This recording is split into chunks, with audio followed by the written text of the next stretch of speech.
Hi friends, please subscribe to Amravati Media and press the bell icon for more latest updates. Chandrababu లెక్క లోకేష్ సర్పంచ్గా కూడా అనర్హుడేమో. నవతరం కుటుంబాలలో చాలా వరకు ఒక బిడ్డ ఉంటే చాలు అనుకుంటారు. మారుతున్న సామాజిక వాతావరణం, పెరుగుతున్న జీవన వ్యయం ఇత్యాది అనేక కారణాలు కలిసి తక్కువ మంది బిడ్డలతో సరిపెట్టుకునే ఆలోచనను తల్లిదండ్రులలో కలిగిస్తున్నాయి.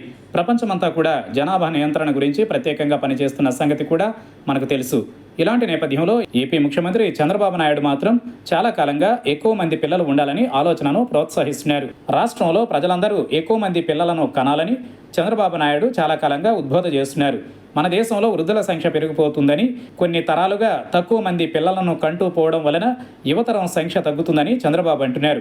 అందువలన భవిష్యత్ అవసరాలను దృష్టిలో పెట్టుకున్నప్పుడు దేశంలో యువశక్తి సమృద్ధిగా అందుబాటులో ఉండాలంటే ఇప్పుడు దంపతులందరూ ఎక్కువ మంది పిల్లలను కనాలనేది చంద్రబాబు సిద్ధాంతం.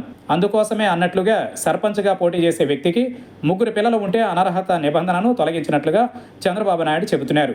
ప్రభుత్వం ప్రారంభించిన గ్రామ సభల్లో ఈ విషయాలన్నీ వెల్లడించిన చంద్రబాబు రాబోయే రోజులలో ఒకే బిడ్డను కలిగి ఉండేవారిని సర్పంచ్ ఎన్నికలకు అనర్హులుగా ప్రకటించే రోజులు వస్తాయేమో అని కూడా ఒక సరికొత్త అంశాన్ని ప్రస్తావించారు. తమాషా ఏంటంటే చంద్రబాబు నాయుడుకు ఉన్నది ఒక్కడే కొడుకు, సదరు నారావారి వారసుడు లోకేష్కు ఉన్నది ఒక్కడే కొడుకు. చంద్రబాబు తనయుడిని ముఖ్యమంత్రిని చేయాలని తలపోస్తూ ఉండవచ్చు, కానీ ఆయన ప్రస్తుతం ప్రతిపాదిస్తున్న మాటలు నిబంధనలుగా అమల్లోకి వస్తే గనుక నారా లోకేష్ సర్పంచ్గా కూడా అనర్హుడవుతాడేమో అని జనం నవ్వుకుంటున్నారు.